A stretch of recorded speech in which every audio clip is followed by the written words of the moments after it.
Bonjour. Aujourd'hui, il va être question de la gestion du temps. Évidemment, là, dans le cadre des capsules que vous offre le groupe Consensus, j'ai un horizon de 8 à 12 minutes environ, donc il ne sera pas question d'une formation sur la gestion du temps, mais j'aimerais partager avec vous deux éléments.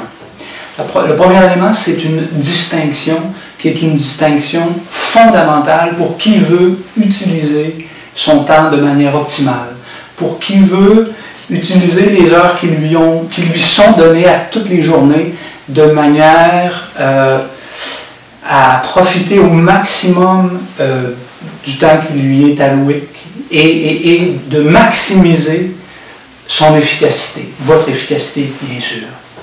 Alors donc, une distinction et une technique, ou si vous voulez un truc, qui est ni plus ni moins qu'une application de la distinction dont il va être question au début. Si vous voulez avoir une bonne utilisation de votre temps, vous devez comprendre sur le bout de vos doigts, maîtriser sur le bout de vos doigts la distinction entre ce qui est important et ce qui est urgent. Et pour vous illustrer cette distinction-là, je me suis inspiré de la matrice des priorités d'Eisenhower. Alors, je ne prétends pas que c'est une représentation fidèle, je me suis inspiré de cette matrice-là. Ce que ça suggère, c'est qu'il y a des événements qui sont urgents. Alors, évidemment, c'est une flèche, c'est un continuum.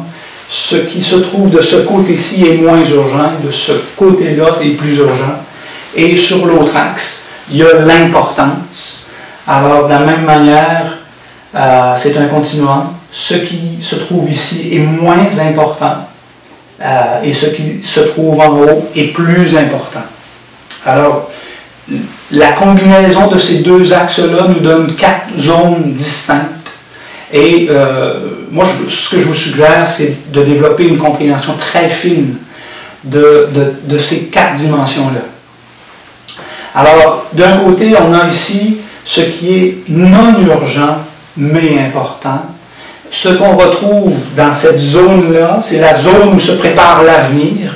C'est la zone où l'on rêve, où l'on planifie, où on se projette dans l'avenir. C'est là où on dresse des plans, où est-ce qu'on prend le temps de réfléchir à une stratégie de déploiement pour les prochaines semaines, prochains mois, prochaines années. Alors, c'est dans cette zone-là, quand on se retrouve dans cette zone-là, on prépare l'avenir. Ici, on est dans l'urgent, OK? Et on est dans l'important.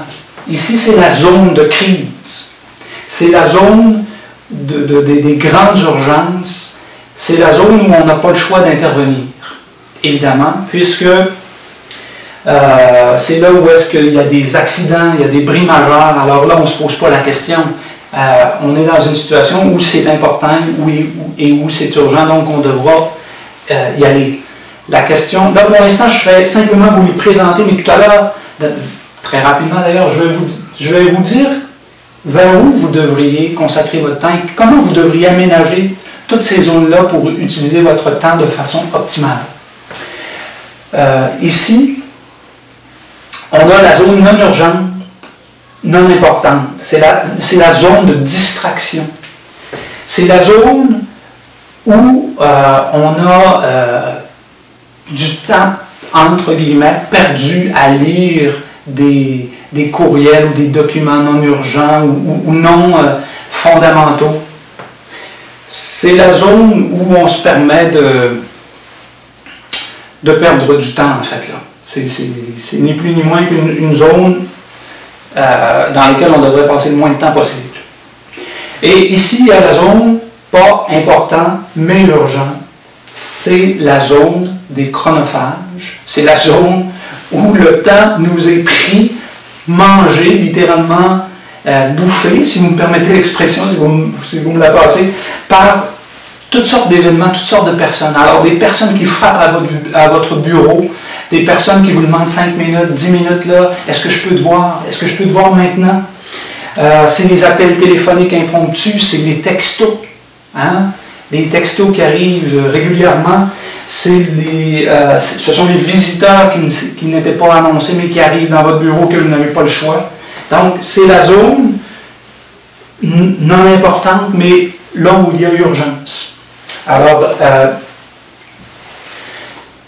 si vous comprenez bien cette distinction-là, ça va être très facile, je vous dirais, d'identifier ce que vous devez faire pour utiliser votre temps de manière optimale. Moi, je vais vous donner quelques indications, quelques pistes sur ce que vous devez faire, et vous allez voir rapidement comment vous pouvez maximiser votre efficacité. Alors, évidemment, et je pense que même dans la présentation, je pense que vous l'avez compris, il faut trouver le moyen pour passer le moins de temps possible ici et ici. De façon très claire. La zone de crise. Oui, bien sûr, quand survient une crise, il faut travailler, il faut réussir à régler les situations qui se présentent.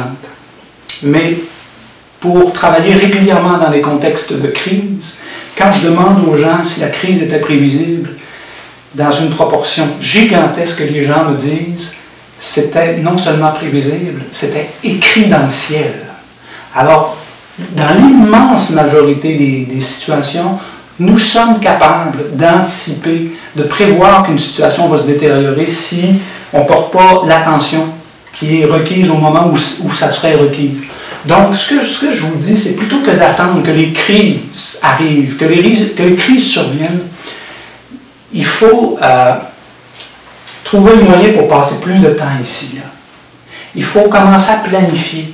Il faut commencer à voir les écueils et dire comment nous pourrions faire si le pire survient. Comment on peut s'organiser, comment on peut baliser les informations ou le fonctionnement de manière à ce que les crises n'adviennent pas. Ou à tout le moins à ce que les impacts de la crise soient moins problématiques. Donc, c'est extrêmement important de sortir de l'urgence. De la même manière, mais pour d'autres motifs, la zone de distraction, il faut éviter le plus possible de passer du temps ici, puisque c'est par définition du temps non productif. Vous n'avez pas besoin de passer beaucoup de temps là-dedans. Il est possible de réduire le temps qu'on passe dans ces zones-là. Ici, la vie étant ce qu'elle est, il va continuellement y avoir des situations qui vont se présenter, donc ils vont vous prendre un peu d'énergie, un peu de temps.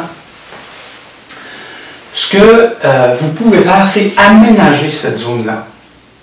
Alors, plutôt que vos collaborateurs soient obligés de vous déranger continuellement, planifiez avec eux à l'avance des rencontres, planifiez-le, annoncez-leur que vous allez les rencontrer d'ici une semaine, 3 semaines, 1 mois, de sorte qu'ils pourront facilement garder leurs préoccupations pour vous en faire part au moment où vous allez les rencontrer. Ici, il y a de l'aménagement à faire. Organiser, baliser, structurer. C'est un moyen pour réduire les chronophages, même si, de manière très claire, c'est évident qu'il va y en avoir. Et le dernier, mais non le moindre, c'est la zone où se prépare l'avenir. C'est là où vous devez consacrer le plus de temps possible. Je sais, avec la frénésie, avec la vie avec le tourbillon dans lequel vous vous retrouvez souvent comme gestionnaire, c'est pas évident de prendre du temps de réflexion, de prendre du recul par rapport aux événements, mais en même temps, c'est fondamental. Alors, si vous passez moins de temps, si vous préparez adéquatement ici, et si vous évitez les distractions trop nombreuses, si vous aménagez le temps ici, vous allez vous dégager du temps pour préparer l'avenir. Et ce faisant, vous allez maximiser votre efficacité d'une manière spectaculaire.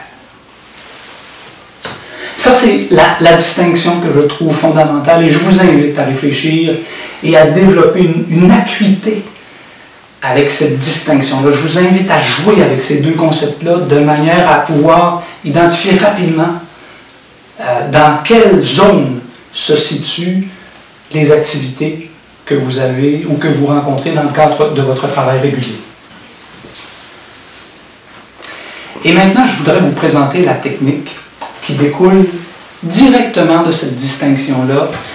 Et c'est une technique toute simple, mais vous allez voir, si vous l'utilisez, vous allez avoir des impacts que je considère très intéressants et je suis pas mal certain que vous allez être surpris. Alors, ce que je vous suggère de faire, c'est d'identifier quelle est votre priorité au plan professionnel. Et au début de chaque semaine, je vous suggère de vous poser la question suivante. Quelles sont les deux choses les plus importantes que je pourrais faire cette semaine pour m'approcher de mon objectif? Alors donc, quelles sont les actions, les deux actions les plus importantes, les plus signifiantes que je pourrais faire, que je pourrais poser pour m'approcher de mon objectif? Et vous aurez par la suite toute la semaine pour poser ces deux actions-là. Alors oubliez les listes sans fin de choses à faire, ou à tout le moins si vous en faites, de toute façon, placez ces deux choses-là en haut de votre liste, puisque vous aurez déterminé que ce sont celles qui vont avoir le plus grand impact pour l'atteinte de votre objectif. Et de semaine en semaine, vérifiez où vous en êtes. Changez vos moyens, changez vos objectifs, mais si c'est ce que vous faites, vous allez tout naturellement appliquer de façon concrète et très intéressante la distinction entre ce qui est urgent et ce qui est important. En fait, vous allez avoir quitté le mode de l'urgence pour vous consacrer à ce qui est important. Alors, bonne chance dans l'utilisation de la question à 100 $. À la prochaine.